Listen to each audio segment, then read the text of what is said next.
Hi guys, welcome to the channel of love and the journey of ascension. We are reading Success Through a Positive Mental Attitude by Napoleon Hill and W. Clement Stone. We are on part 1, chapter 5, and something more. Have you sincerely tried and still failed? Perhaps you failed because there was something more that was needed to bring you the success you were seeking.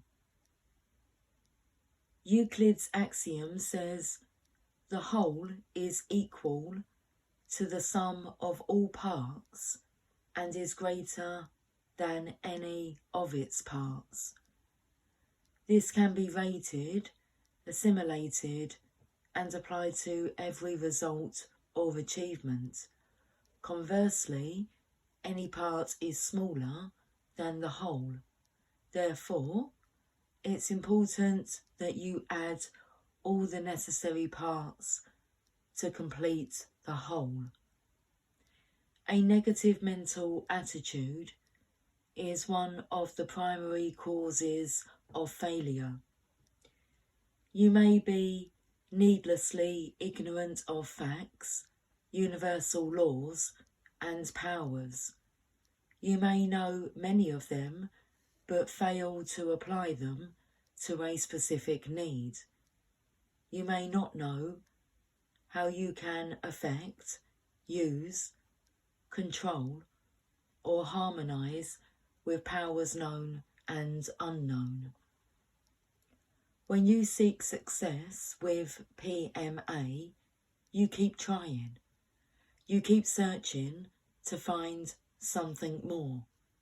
Failure is experienced by those who, when they experience defeat, stop trying to find the something more. It's easy when you learn the something more and experience the know-how. Give a puzzle to a child and he may not solve it. If he keeps trying and learns how to solve it, he can then work it quickly. You aren't a child, but perhaps there are several of life's puzzles you would like to solve. You can solve them more easily with PMA. For example, there once was a songwriter who wrote a song but couldn't get it published. George M. Cohan bought it and added something more. The something more made George M. Cohan a fortune. He merely added 3 little words: hip, hip, hooray. Thomas Edison tried more than 10,000 experiments before he developed a successful incandescent lamp. But after each defeat, he kept searching for something more until he found what he was looking for. When the unknown became known to him, innumerable electric light bulbs could be manufactured. It was necessary only to apply the universal laws that had always existed, but which had not been previously recognized as applicable for the specific invention. There are many cures and preventatives for diseases, but at a given time they may be unknown. The medical preventative for polio was unknown until Dr. Jonas Edward Salk used principles of universal law that were previously not applied by the medical profession for the prevention of this dreaded disease. You may make $1 million by employing a success formula. If you lose your money, you can make another million and even more. That is, provided you know the formula and apply it. Suppose you didn't recognise the formula that helped you make your first million. You may fail in your second attempt because you deviate from the principles of success that are applicable. On your second attempt, you may need to make adjustments for changing conditions, but the principles will remain the same.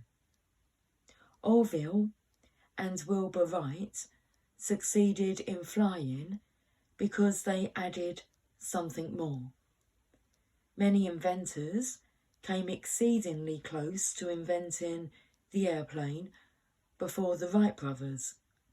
The Wright brothers used the same principles that were employed by the others, but they added something more.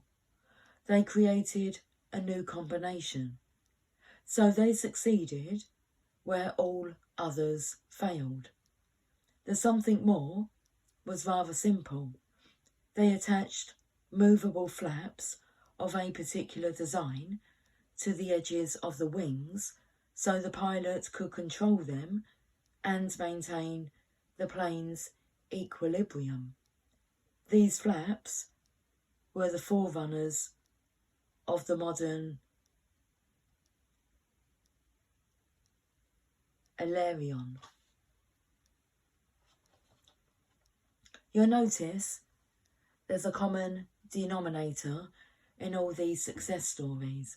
In each case, the secret ingredient was the application of a previously unapplied universal law that made the difference.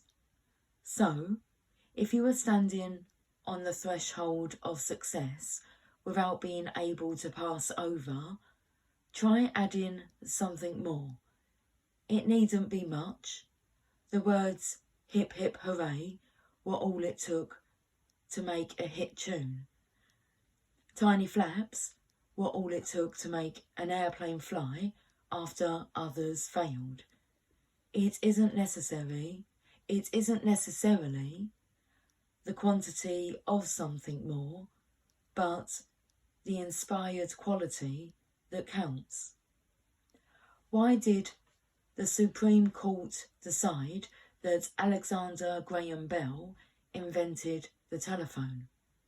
Many persons claimed to have invented the telephone before Alexander Graham Bell. Among those who held prior patents were Gray, Edison, Dolbear, McDonough, Van der Veed, and Rees. Philip Rees was the only one who apparently came close to success. The little difference that made the big difference was a single screw. Rees didn't know that if he had turned one screw 1/4 of a turn, he would have transformed interrupted current into continuous current. Then he would have been successful. In a United States Supreme Court case, the court noted that Rees knew what had to be done in order to transmit speech by electricity is very apparent. For in his first paper, he said, as soon as it is possible to produce, anywhere and in any manner, vibrations whose curves shall be the same as those of any given tone or combination of tones, we shall receive the same impression as that tone or combination of tones would have produced on us.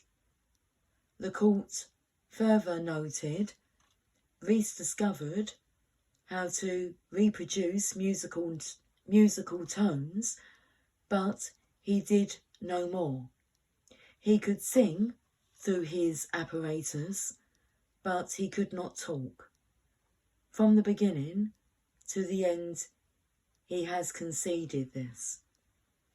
As in the case of the Wright brothers, the something more Bell added was comparatively simple. He switched from an intermittent to a continuous current, the only type capable of reproducing human speech. The two currents are exactly the same direct current, intermittent, means breaking with a slight pause. Specifically, Bell kept the circuit open instead of breaking the circuit intermittently as Rees had done, the court concluded. Rees never thought of it, and he failed to transmit speech telegraphically. Bell did, and he succeeded. Under such circumstances, it is impossible to hold that what Rees did was an anticipation of the discovery of Bell. To follow Rees is to fail, but to follow Bell is to succeed. The difference between the two is just the difference between failure and success. If Rees had kept on, he might have found out the way to succeed, but he stopped and failed.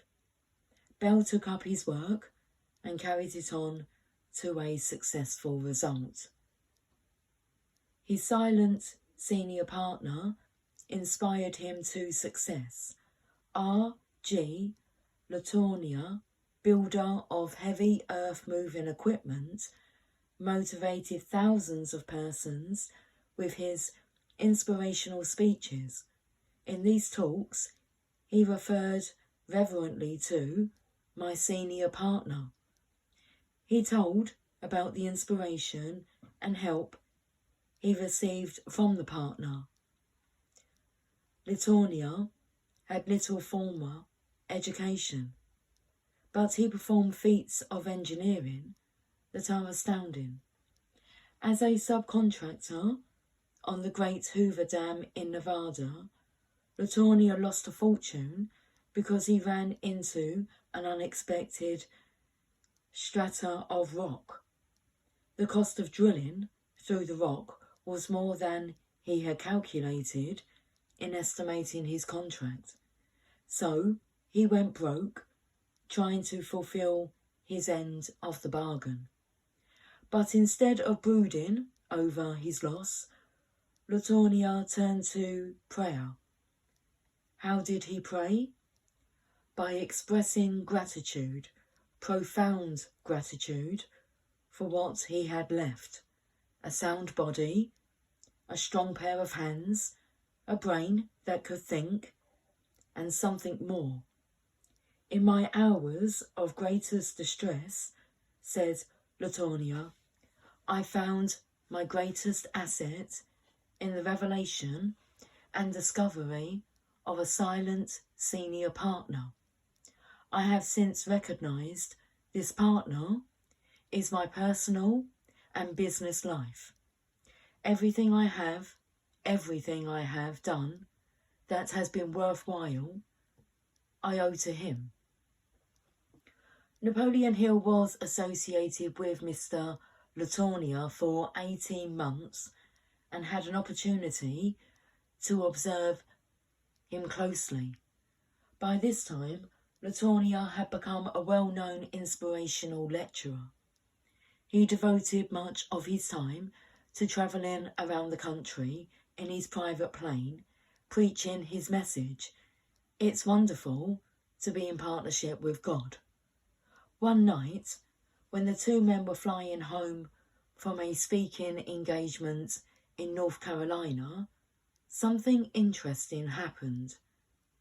Soon after his pilot took off, Mr. Latonia went to sleep.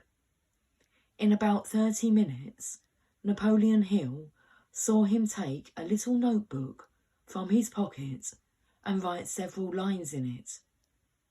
After the plane landed, Napoleon Hill asked Mr. Latonia if he remembered writing in his notebook. "Why, no," exclaimed Latonia. He immediately pulled the notebook from his pocket and looked at it. He said, "Here it is. I've been looking for this for several months. Here's the answer to a problem that has kept me from completing a machine we are working on." When you receive a flash of inspiration, write it down. This may be the something more that you are looking for. We believe that communication with infinite intelligence is through the subconscious mind. We believe you should establish the habit of immediately writing down flashes of inspiration as they are communicated to you from the subconscious to the conscious.